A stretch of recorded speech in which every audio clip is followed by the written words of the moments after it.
Oh, so that's what happened to Jar Jar.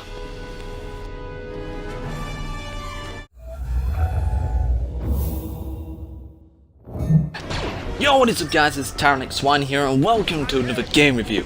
This time I am reviewing Star Wars The Force Unleashed, a hack and slasher action adventure game that is set in the Star Wars universe that was developed by LucasArts way long ago before Disney ever got the rights to Star Wars. Basically this is about a Jedi, kinda, who was taken on as the apprentice by Darth Vader when he was a young boy, when he was found on the planet of Kashyyyk. Now he has grown up and has become his apprentice and is now doing his dirty work, until he gets to the point where Vader does betray him, and then he has to go his own path, and of course he goes to the point of creating the Rebel Alliance, as we've all seen from the original trilogy. So this game is set in between episode 3 and 4, pretty much depicting how the Rebel Alliance came to be, while also giving us a story about an interesting character in the Star Wars universe. Now I thought the story was actually pretty interesting, considering this is like the rise of the rebellion and all that stuff, but we also get to take control of the character.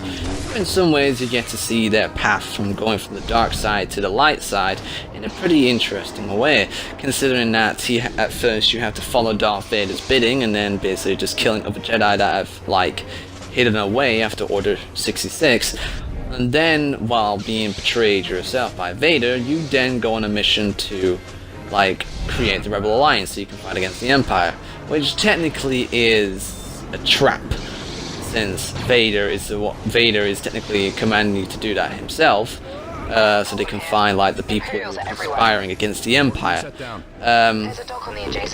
So pretty much you get betrayed twice in this game, which is pretty funny to be honest. But yeah, I thought the story went pretty well. You had other interesting characters like General Ram Koda, who became sort of Starkiller's mentor after Vader betrayed him, and you have like Proxy, a droid who can who's a kind of a simulation droid who can look like other people. And pretty much it's probably this game's comedic element. And you have Juno Eclipse, who is the Rogue Shadows, I think that's the name, pilot. And each of these characters are pretty interesting. You do get to see characters from the original, like the prequel trilogy, along with the original trilogy, like Bail Organa, Princess Leia, and even Shaak Ti, who is apparently still alive.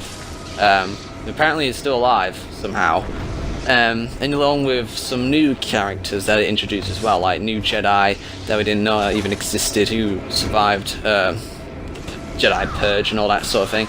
It's actually pretty fun when it comes to seeing more about these sort of characters. It sort of expands more upon the Star Wars universe, which is very interesting, along with the locations that you do go to, as you go to the planets that are from both the original and prequel trilogy too, which is also very interesting in itself. And of course you get to find the Empire too, along with a few other environmental creatures that you see along the way.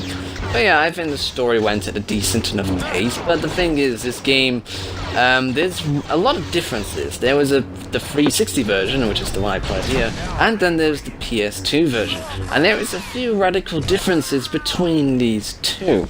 Like for example, the 360 version doesn't have all the missions that the PS2 version does. In fact, the PS2 version has pretty much every single mission that you can get, while the 360 version has some missions from the PS2 version as DLC, which is kind of annoying, since some of those DLC missions in this game actually are pretty important, I think, in some cases. But there is a lot of differences between the PS2 and the 360 version, and that includes the length of the game. The 360 version is considerably shorter than the PS2 version, probably being just about 6 hours to complete on normal difficulty. While the PS2 version will probably take you an extra 2 hours or an hour and a half, considering the amount of different places that you go to. Plus, the locations that you go to, sometimes you go back to multiple areas twice, like Felucia and Raxus Prime, which does sort of limit the locations you do go to in this game, which was a little bit disappointing, to be in all honesty. But at least the story and the characters somehow managed to keep things entertaining. I mean, Starkiller, starts out as a bit of an angry guy, or sort of antisocial, but he does start to become a bit more, he does start to become a bit more tight with his crew.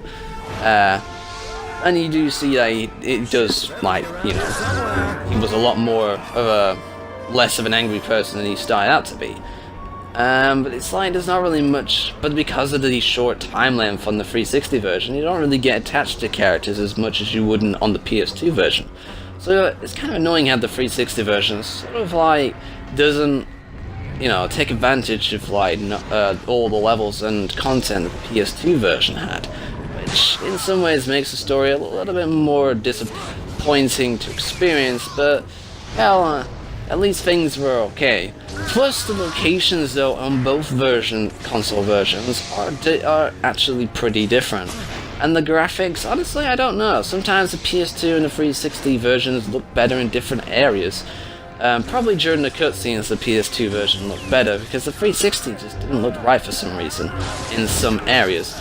But when it comes to the environment and locations and, like, probably the fighting graphics and all that sort of thing, I think the 360 version pretty much beats the PS2 version on that.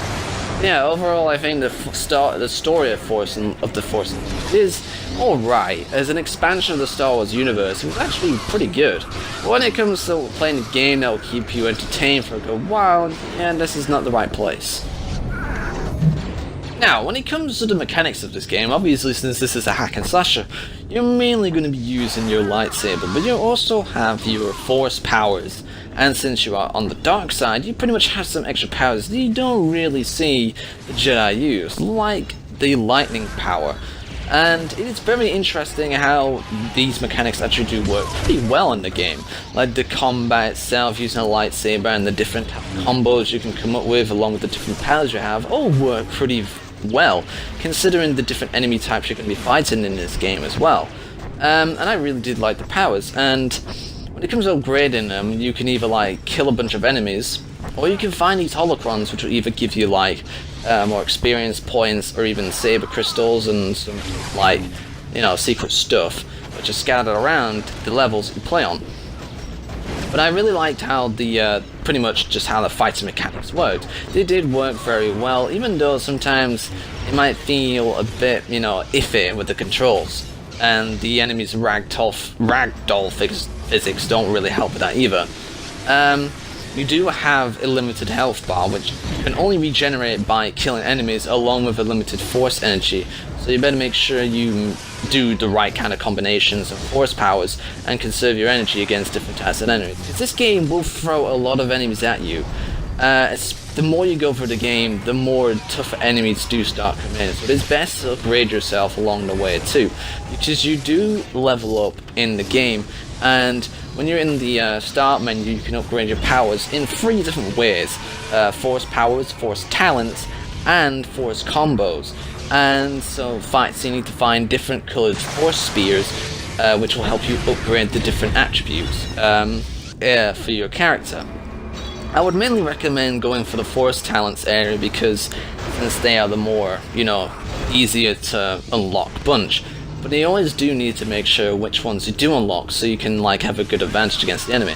Plus the saber crystals actually do help out a little bit too, since there is 2 different types. The color crystals, which are obviously just for like to make your lightsaber look good, and then there's the power crystals. There is a few power crystals in the game, and some actually will help you out, like one especially, well 2 like I can remember, which is where 1 power crystal drains like health from the enemies in some ways, and then there's one which like gives you a bit of an electrical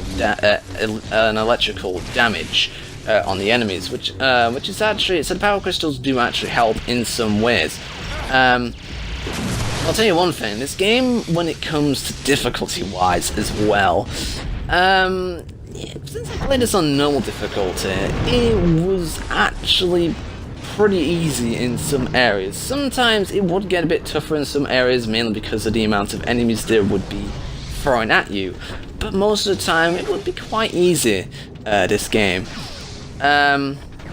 Not only that, it seems the enemies themselves, there is a nice variety of them, especially when it comes to the Imperial Empire, since there's a lot of new things introduced, like the Purge droids, which are pretty much a pain in the ass, because they look like big giant Terminators, and then you have to even fight against Imperial vehicles like AT-STs and stuff like that. Yeah, the Imperials aren't the only enemies you have to worry about, since you also have to fight against, like, planet inhabitants.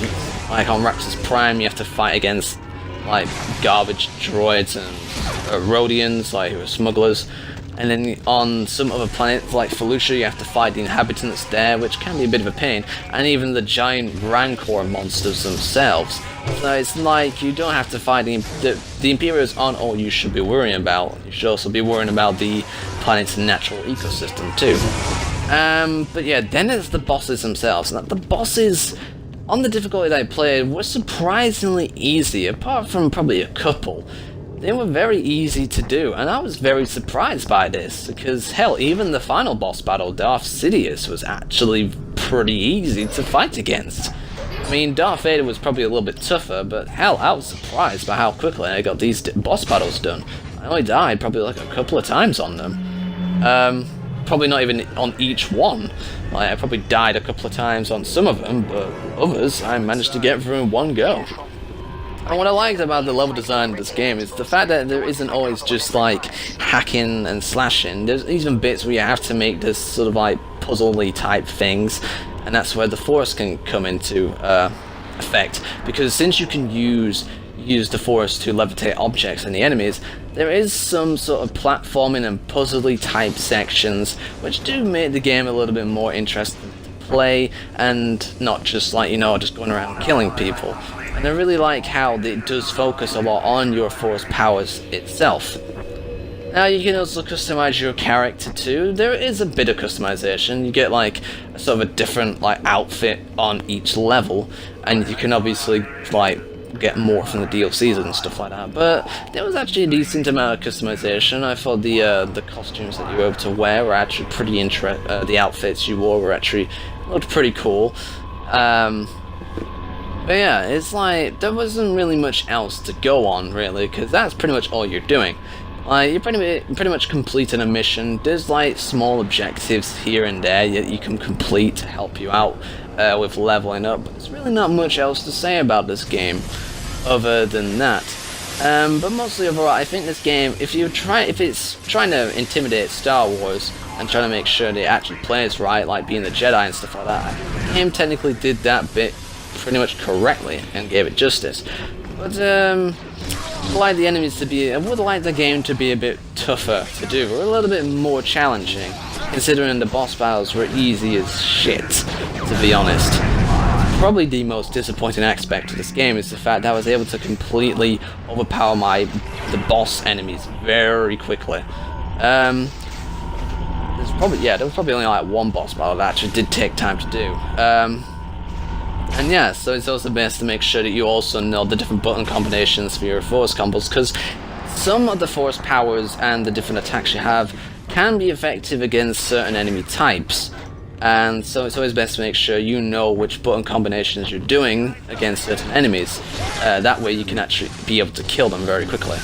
Plus, this game does have QuickTime events. Now, since this is a hack and slasher, I'll kind of let that go a bit, because that's kind of what is a necessity in these kind of games. If it was anything else, then yeah, it wouldn't be necessary. But for hack and slashers, QuickTime events are sort of like the usual kind of thing for it. So you'll see them pretty much a lot in the game, especially when you're fighting against bigger enemy types and the boss battles themselves. So yeah, I think Star Wars The Force Unleashed was actually sort of a mixed reception to me. It's like some areas it did good, like the story and the fighting mechanics, but other areas it didn't do so well, like the locations, time length, probably when it comes to like the enemies themselves, because the enemies themselves, like the boss battles, so yeah, and the difficulty wise, so yeah, it's sort of a mixed reception of how well this game did. So overall, I'm going to give this game a 6.5. So that is my review of Star Wars The Force Unleashed. Now, because of the score I gave this one, it was mainly because it was a bit too short and a bit too easy, but I mostly did enjoy this game. It was actually okay for a hack and slasher, which is a game type I don't usually play. So hopefully they will rectify these problems in the second one, even though I've just finished it myself, and I can definitely say they don't. So keep a lookout for my Force Unleashed 2 review, which will hopefully be coming very, very soon. And I hope you guys enjoyed this review of the first game. So yeah, leave a like, subscribe, comment down below what you think is right or wrong with the game. Leave a comment down below of other games you can think of that I might be able to do. And I shall see you guys in the next random video.